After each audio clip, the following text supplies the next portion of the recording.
Hey, welcome back, everybody. It's Dem Boys Watch Footy. We are coming to you a little bit differently today. We are coming with you with some hard-hitting facts with our boy Waj and our new friend, Tiger. How's it going today? From China. Oh, yeah.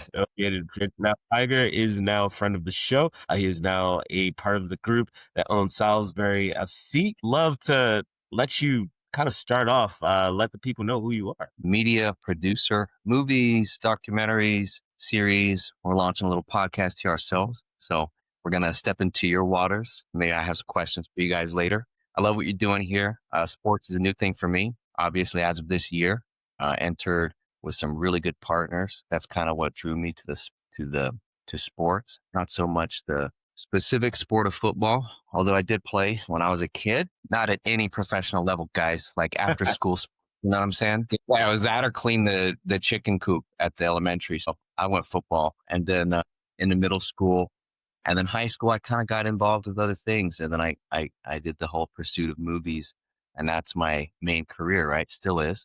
But this is a new passion. Let's call it a reinvigorated passion with sports and football specifically. It's a lot, man, but it's a lot of fun. It's a good challenge. Yeah, most definitely. Tiger, you and I go back some 20 years of friendships. When I saw that notification that you had joined the group to purchase a team, I had to reach out, show you that love. So first off, congrats. It's absolutely ridiculous, but so you. So let's start at the beginning. What drew you to the group, and why did you guys pick Salisbury? Why now? Well, the majority owner is Ali Al-Hamad, a very close friend of mine, was the main reason. Look, I'm a people person, and when I receive energy, it gives me energy. And that was the type of deal with this one. There's nothing else, guys. It's just kinetic, like we got on a call. I was roaming through Tuscany, Italy, not the worst of places, doing a little pasta and pizza run with my mother, and I got a call from a good friend of mine, a British gentleman who I've known for over 15 years from China days. And he's a football financier. So he buys and sells football clubs. He does M&A. And I met him on his birthday one night, long night in Beijing, a sunrise night, if you know what I mean, Waja. Okay. Yeah, I remember buying him a big bottle of Grey Goose because I liked him. And then the rest is history, right? And then led to this Salisbury FC. So he introduced Ali. We got on the phone. We had 2 calls, and then I said, I'm in. And I flew to London, and I met with him there. And yeah, we inked everything. And then I definitely brought in the media component. Thank you, brother. Yeah. And then basically we started a series. I don't want to be referencing other series because they don't matter, frankly. And we're not doing a series about celebrity hoo-ha or any things that are completely unrelated or fabricated. It's all about the club, the happenings with the team, the crew, the story of Salisbury FC. And we're trying to do good by the city and the tradition of football. It's to call it superstitious is an understatement, right? It's a faith. I don't know if we can call it a religion, but it's a faith, and people been there for generations. So I'm nobody. I'm a flash in the pan, right? But yeah, we're full on Salisbury. I'm listening to local music now. I'm going to local pubs when I'm in town, so. That's awesome. Tiger, you've now entered into like a very specific point with Salisbury. The club is now entering their 10th anniversary. So you're talking about you're now integrating within. What has been like the joy and what is kind of like the goal for this milestone season? So I guess on paper, what we're looking at is finishing the season, middle of the tier. We're in tier 6. You know how English pyramid goes. Probably better than I do. I get tanked and all the step 1, step 2, this, national, that. It's like typical English behavior though, isn't it? It's like the metrics and the feet and the inches and then the ounces being 2 types of it. It's like nuts. It's for themselves. Like they name things so that we're all confused, right? But basically tier 6, we used to be 5. So end of the season, we're looking up to tier 5 and then eventually tier 4. That's what I want. So that's what our goal is. And for business reasons, personal reasons, call it what you want. I'm not a legacy guy. I don't do things to make my mark. I love building and creating shit. And basically this is one of those scenarios, right? Where, similar to movies, what I'm used to, you build a team, you grow that team, and you get everyone focused on a single kind of actionable, and then you have that goal in sight, and you're just trying against all odds to get there. Like in movie land, it's finishing the fucking movie first, right? And after you finish it, so it's the same with the team in football. It's like army building, you know, and it's addictive. That's what I love about it. It's just fun, man. It's super energizing, and a lot of sleepless nights and a lot of time zone hopping. But England's also a great place to be a part of. There's a lot of history there outside of football that is very attractive to me. And you know, we're all Americans, so we can't get too far from England when we talk about our short modern history, right? Yeah. You know, the world's also going through it right now in some ways, and England's in the news a lot, isn't it? So there's a lot going on here.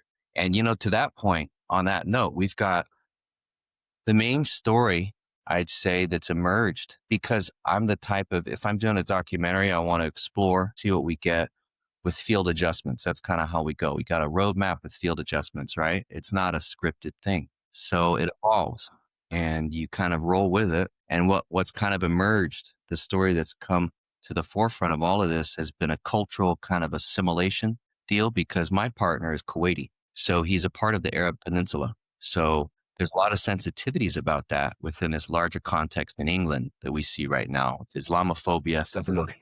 A lot of people they can't talk about it, but I'm neither or, right? I'm either or. I'm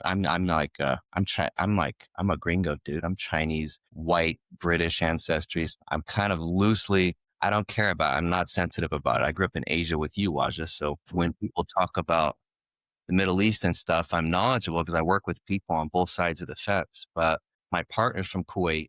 Within this larger context, I'd say it's a very interesting story, because we've got this club in Salisbury. It's a very conservative Catholic bunch, and they're lovely people. They're really such, like, what shocked me was we had no pushback. There was no, nothing. Like I was like getting ready for it. I was thinking, okay, we're coming as the outsiders. I'm used to that. The city of Salisbury has a rich history. So you guys probably don't know much about it, but if you've been to Stonehenge, that's kind of what I'm talking about. We're the oldest. Well, we're the biggest club nearest to Stonehenge. So I've latched onto that in terms of media branding, right? The series that we're doing called The Whites from Stonehenge. We're known as the Whites. It's not a racially charged thing, okay? It's the color of the kit. You guys can appreciate that. You got Biggest rival, so it's all good. Bro, I got some DMs from my black friends who are just like, the Whites though? Like Tiger, the Woods. I was like, guys, don't make this a racist thing. It's not a racist thing. But you are on a podcast called Dem Boys Watch Footy with two black guys. You're talking about the white. Face has to be made. We talk about all sensitive things here. And basically, not a sensitive thing. It's the name of the kit. You know how football is. They do that. It's like the blacks, the whites, the blues, the reds, whatever. You guys are familiar. I wasn't. So I got in there. And from a branding standpoint, I was like, this is bad. If there's a good start and a bad start, let's call it towards the bad side of things, but not at all. Whites from Stonehenge has a nice ring to it, I think. Stonehenge in general is a big brand, global. Everyone knows it. I have to explain, I've had to, and I still will continue to explain what Salisbury is, where it is, and what it means. But we've got a lovely cathedral there, the spire. It's known as Salisbury Cathedral. Very old. It's built by William. The city was kind of founded by William the Conqueror. Okay, so it's a long history. And then basically the cathedral was built. Lots of famous people are buried there now, including one of the former British PMs. Inside the cathedral, they've got the Magna Carta, which is the Western civilization democracy, really, right? So that's pretty heavy. And a lot of people don't fucking know that shit, you know? So it's kind of cool to kind of talk about it sometimes, you know? I feel educated. I mean, that was a lot of history about Salisbury, so I appreciate that, Tiger. I mean, how are you now trying to plan to get all of this information condensed in a digital way, especially for how consumption is now? How are you like using that to like really trigger Salisbury's growth, either digitally or through movies, as you were saying? But that's $1 million question right there, because you know the audience we're creating for is younger than us, right? They're like, we're talking early 20s, max mid 30s, you know? So we're at the older tip end of that scale. Basically, they don't have attention span, right? You got to be quick with it. It's worse than Tinder. But basically, we got to make things that grab them. We're doing 2-minute episodes. All right. So we do a weekly drop of a 2-minute episode. It's called White from Stonehenge. You can peep it. It's grown the socials tremendously. We started, I mean, look, we're a little under a fifth of the way through the season for the football season, and we've grown over 30% aggregate following. So within, what is that, 6 weeks or so, it's tremendous, and that's fast, and it's organic, you know. We don't play with numbers. It's a local city club, you know. We're not able to really do that. People will fall off if we do. And basically, I'm trying now to extend our reach into China specifically, teaching them what the tiered pyramid is, teaching them about English football. And I'm doing that through a new animation that we're going to be launching. So it's geared towards a younger audience. I'm trying to rebrand or co-brand, let's call it, not rebrand, co-brand, a new kind of mascot for the city, tying it closer to Stonehenge. So we've got Stony from Stonehenge, nothing to do with weed. Watch, I see I smile, brother. Stony gets Stonehenge. Huh? There's no weed in China. That's not a thing. So basically we got Stony from Stonehenge. He's like this rock monster, you know. He probably going to sound a little like Groot from anyway, he's going to grumble and smash things because he's a rock and he's solid. And it's going to be an animated series now, short form. What do they call this? Kyle, what do they call these series? Micro series, I think, or I can't remember, bro. But it's the short form content, you know? And basically he's going to be explaining in English and Chinese to the Chinese audience about Salisbury, English football, the tiered system, and why it matters. And for football fans, I think it'll be super interesting because a lot of people, including myself, before getting into this, I didn't know the 10 tiers. I didn't know any of that. It's right. It's difficult to understand it all, right? It's a lot, bro. That took me a few days of hardcore studying. And I was like, wait a minute. Step one is not, what do we talk? You know, it's crazy, bro. You could probably still. And speaking of that, and speaking of storytelling, I mean, you guys just had an epic 4-1 win for your derby match, I believe, last week. So I hope you got some good footage and content for that. It's already up. Yeah, we're doing good. Got some good strikers putting the ball in the net. And I was chatting with someone last night, and we had a draw in this last recent game. It was yesterday. We've got another one coming up. Hopefully we secure some more wins. That was our first win of the season. So a lot of draws, and it's not easy. It's emotional, man. What's funny about this coming from my perspective, I'm not attached. You know, I'm very detached. I want to win, but my goals are very clear metrics, right?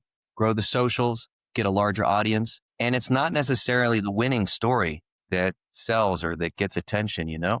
Losing can get equal, if not more attention, if we see the hardship and we see the journey and people relate to that actually more than winning. How many winners are there, right? It's harder to relate to the winner.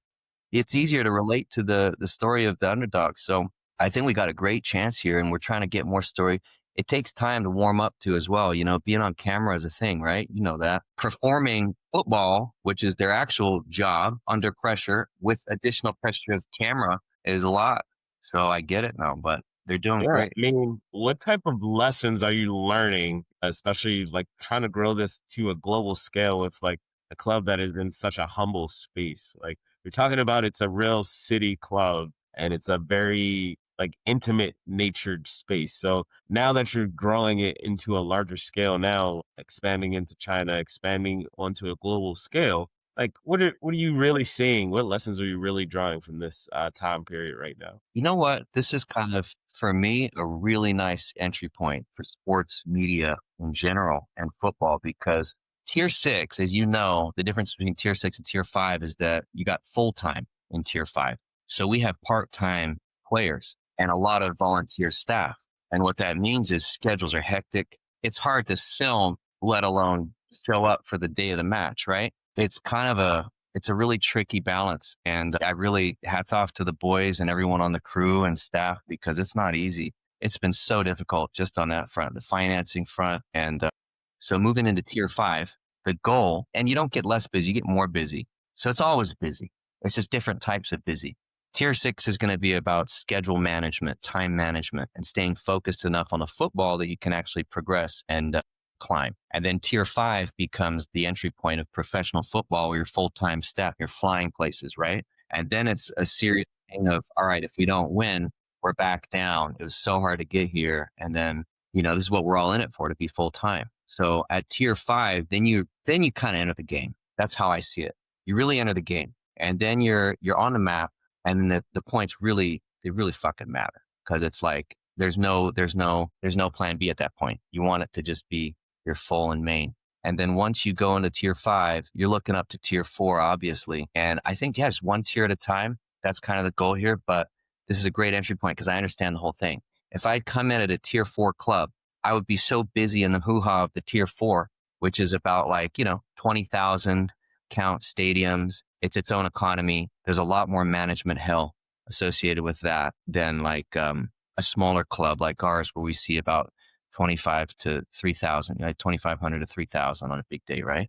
So it's more manageable. It's harder schedule-wise, but it teaches you to be scrappy for the upper tier levels of management. That's kind of how I see it. And so just to bring that back to, all of this is so new to you, right? Because like you said, you've been coming from the media side and now to ownership. What has been one of those wow moments that you've experienced so far, now being on this side of the team? I haven't changed my disposition towards the sport. I'm still a casual fan, I don't follow other teams. I actually want you guys to convince me why Arsenal. So I want to have that conversation with y'all later. And I know you can't. I know you're going to have a sweet talk with me too. I want to immerse myself more. So I think picking a big club with a huge fan base and a following would do me good in terms of just understanding more. So I'm game for it. Carving out time is tough. See, I have a lot of other things going on. So for me, the hardest part and most interesting thing that was unexpected, to answer your question, was that you get attached to the people, man. They're good people. They're working hard. They're gunning for it. And then you want to just do that with them, and you want to go hard for them, and you want to make sure everything works out. And I care about my partners. I care about everyone that I've met on the crew, and it's just, and the squad. So it's tough. It's hard caring, because then you get sucked in, and then you don't sleep. And then you're thinking about all the different ways that you can help the club grow or just build. And it's tough, man. You lose too many games in a row, ticket sales go down. You got to shut the gate. So that's the reality of the business side, right? So keeps you on your toes. But if you care, it's even worse, right? Yeah. I mean, one thing that we've always seen, we're big Arsenal fans. We've always wanted to know, as a part of the group that deals with the day to day, how do you go about investing in growing, especially within the community? You're talking about how all of the things are going with trying to make things work with the people that you speak with on a daily basis.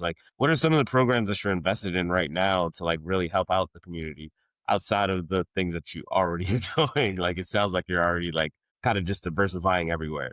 I'm definitely focused on the media. That's my specialty. And that's my partnership agreement with this club. That's kind of what my whole purpose was initially. And I'm trying to help on every aspect of the business at this stage. Look, I'm in China. I've got team here. So sourcing materials or whatever we need. I mean, I've had conversations about a 4D pitch, artificial grass. I've had conversations, forget the merch. We're talking all kinds of, it really is its own community. So it's hard to not get sucked in if you care. And it's very dangerous, because I've got to really deliver on my front, which is growing socials and growing the traction and relatability of the club globally. And that's what I'm trying to do. So this animation, stay tuned for that. In terms of the day in, day outs of management, that's definitely more that falls in the hands of my partner. He is very involved, our manager, our gaffer, as people call him. I've learned a lot about the English language from this sport, guys. I'll tell you that. Sure.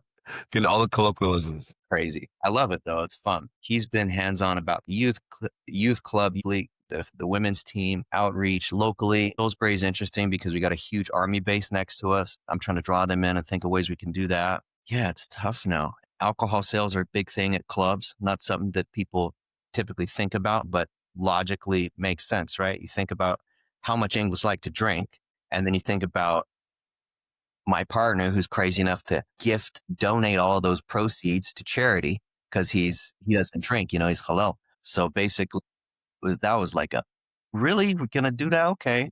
All right. There goes a massive, profit margin, but that's his decision. And I support him. So there's a lot of things that it's a big, complex organism, If I answer the question was, I think you kind of did. As I was even going to say, with it also being the 10th year, are you guys planning anything special specifically for this season because it's the 10th year? Yeah, so liquidation for Salisbury City was 10 years ago in 2015, I guess. That's what you're talking about. There's been so many wrinkles in the fabric since then. It's not a thing for me. If we want to do a 10th year anniversary, hoo-ha, we can. And it'll be an episode. I'll make it something of a media thing, but there's no event being organized as far as I know. It's all about just keeping our head down on what's right in front of us. We got the next match coming up, we tailor the content with our performance and what's happening live. So that's tough, people don't understand the media side of things like we do now, but it's tough because not just time zones, right? They're dropping the footage. We're receiving it. We're editing. We're flying in cameramen. We've got local support. We've got schedules to deal with, like I mentioned, about the non-league because it's part-timers. It's tough. Yeah. It's real tough. So the scheduling is probably the biggest challenge, but I'm good at logistics. That's kind of what filmmaking's all about. Scheduling, hell. Basically, it's good coming from movies because I think it gives us that edge at the same time. People aren't used to what we're used to, bro. I'm used to hauling ass in the Hawaiian jungle. You know what I mean? Mosquitoes bigger than your hand. Like, you know what I'm saying? Like, this is nothing, dude. It's a pleasure to fly into Salisbury, and the pitch is nice. It's a beautiful city too. If you guys ever are in the area, let me know. I'll get you set up in the box too. You can go. We definitely have to come in for a game. Yeah, for sure. There's no way I'm not gonna go to a match. One thing I know we were talking about it earlier. OTT. Like, how are people right now able to watch your matches? What's LT? Oh, OTT. OTT. Okay, so we're not on a platform yet, but there's something called Veil. So we do live streaming. We've got links. I can get you guys set up. It'd be lovely to watch a match with you guys or something, do it live. But yeah, it's a local club. So there's not a lot of outside attention at the moment. And that's what we're working on. We really got to start. On paper, we got to start winning some matches. And then people pay attention to you because the story of Salisbury is not enough to draw us to the sport unless we're winning, right? So it's to kind of enthuse and give fire to our players to perform better. They've been adjusting very well to the pressures that I mentioned of filming. And if they can start performing and continue to perform, I should say, then we'll have something special, man. And that's what Wrexham did, right? Like, I hate to really reference other clubs, but they were the original example of Hollywood entering. And that was more of a celebrity hoo-ha, right? Ryan Reynolds came in, flashed his Deadpool badge, and then it got a lot of hits, and then the kids rallied, and then the ticket sales went up, the players got the fire, and then they just started winning. So that worked. I don't know that it'll work again. We see Tom Brady and the Blues stepping in Mexico. Between us girls, that shit doesn't matter anymore because the celebrity bravado's done, in my opinion. It's like we're watching football, So if you're talking sport, who cares about, no offense, anyone coming in and being like, this is my club? Like, nobody cares about that anymore. So I think it's always about, whoever when new ownership comes in, it's really about how can you reinvigorate the club, because to reinvigorate the club also reinvigorates the city, right? And the culture and the community. So it's all in one. And when you're winning, like you said, you get more support, more ad revenues coming, more revenue in general is coming in once you start winning. And then you'll get the city behind you as well. So that's the most important. Currently, with Salisbury's season so far, even though you're in the FA Cup and you got that win, who do you think would be a really good, really good draw for Salisbury for like the next round that you would think would be ideal for some of the story bits that you're working with? It's a big match, October 4th.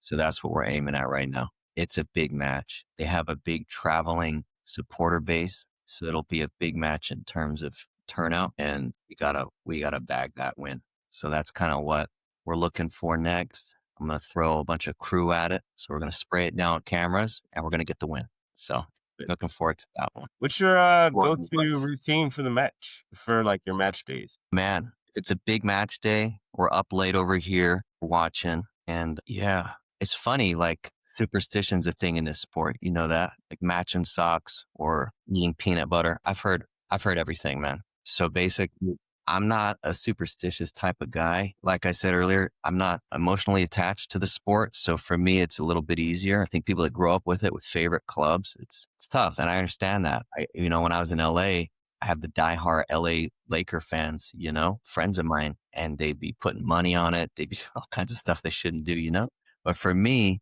I'm always just looking win, loss, draw. I'm looking for the story. So that's been an easier kind of, I don't know, it's like a meditation for me, you know? When I see something, there's always a story. There's always a story. So I'm just fishing for that when I watch. And I love the players. They're a great group of guys. They're just really solid people. And I knew that when I met them, but seeing them perform and then go through it, it's a lot, you know? It's a lot of pressure. You got any questions before we close out? So yeah, I mean, just to take it back to a bit more of you guys being the outsiders, right? And bringing now this culture and your, and your investment now to Salisbury. Are we going to see a bit more, how do I put this? Obviously, we're going to see your swag and your flavor putting into the team and into what we're going to see in terms of even like, again, you got the media, but even like your jerseys, everything else. How you outsiders going to really bring your flair into Salisbury? We're in the perfect plug, Vaja, my brother. We got to get the branding done right. The branding was a bit muddled, if I can critique the club. That was kind of that's my specialty, right? Bit confused in terms of branding. We've got a panda mascot named Chalky, which being from China, there's opportunities there, right? But it's like at the same time, panda had to do with slavery. You know what I'm saying? I was like, and the thing was this, when I ask 3 people and none of them can really answer besides, oh, panda give us candy at the match. That's not a good answer. You know what I'm saying? Sure, kids like pandas, but that's weak branding. We're putting in Stony, a friend of Chalky, not a replacement, friend. And then basically slowly we've already latched onto the Stonehenge brand, which is tremendous. And already there's recognition there internationally. So once we start getting the wins, hopefully that starts rolling. And then once that happens, I think this could get really interesting for us. That's kind of my focus. It sounds pretty simple, but usually simple plans work, you know? Things get complicated. They don't work. And are you rocking a Salisbury FC jersey right now? This is some drip I'm seeing right now. That's the away kit. Yeah, this is very clean. We'll get you guys a little gift package sent out to New York. Yeah, we appreciate that. We appreciate that. Yeah. We love sporting New Jersey. So I'm looking at this one like, yo, this is a nice drip. Who's your current, your main sponsor right now? Is it Retain? Yeah, they're a healthcare group locally. Great people. We interviewed with them. There's a lot of great partnerships that my partner Ali has been drumming up for the club. It's great. He's been kicking ass. Like he flies there regularly from Kuwait. He's on a round trip 3 days. So he's been doing a lot of stuff with local partnerships. Retain. It's been there for a few years now. Met the people there, lovely people. And they're the biggest sponsor by far. But with the number growth and the aggregate following growth, we're going to be able to get more sponsorships. So that's a big part of the puzzle, right? Yeah, I'll shoot you guys a gift package. I'll throw you some cigars too if you guys smoke. Love it. Love it. I mean, last question that I truly have is Salisbury ever going to do a friendly in the States? And which club would you love to play with against in the United States? What's Miami's team called? Well, Messi. Inter- Yeah, so we'll do that one. So we'll just line it up, guys. I'll get on a call free this week. Let's get them in the bag, bro. Let's do a friendly match in Miami. We'll start from there. I love it. Get David Beckham on the phone, get Becks going, and you never know that. I'm sure There we we'll make a plan. And my last question is, you guys obviously in the FA Cup, you had a great win. As I'm sure you know, as you're learning, the FA Cup always has surprises every season. You've got underdogs who, have some amazing victories. We just saw likes of, Port Vale even beat Manchester United a few weeks ago. Is there a dream team that you would love to, if you guys can make it as far as you guys can go, a team that you guys would love to see and play against, like a big name in England, English team? Yeah, let's play Arsenal. Make it happen, Waja. We're punching up right now. So Arsenal would be good.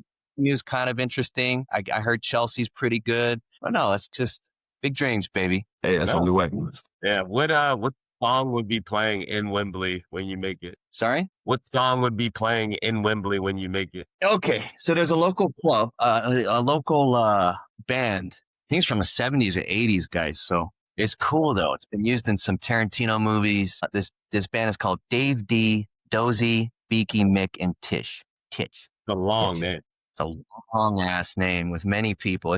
They got like kind of a Beatle thing going on, like a lot of the bands of that era, but they're sick, dude. They got this song called Hold Tight, which is a good one. That's the popular one. But there's a song called Xanadu that, yeah, that's the song. I'll drop it for you guys. It's the local band, and it's got a lot of energy and flair to it. So definitely be rocking out on that one. I think the city would be proud. Awesome. Well, definitely from Awaj and I want to thank you again for your time, Tiger. Appreciate you being on and being able to spread the word for Salisbury. How do the people find you online? LinkedIn, IG, Tiger Miller, easy to find. How do they find Salisbury's page? I'll post it within when I post, but how do people also find it for the listeners on the Spotify and Apple Podcasts? Yeah. So Hama Sports, Hama.sports is the media arm, the sports media arm of my company. And you can see all the series there. We'll post only the series. And then if you jump on, the most important account, the main account is Salisbury Football Club. That's our account across all socials. So Facebook, Twitter, TikTok, Instagram, everything. Salisbury Football Club. Thank you again. I want to thank everybody for giving us a listen. Y'all have a good one. Let's do it again. Cheers, boys.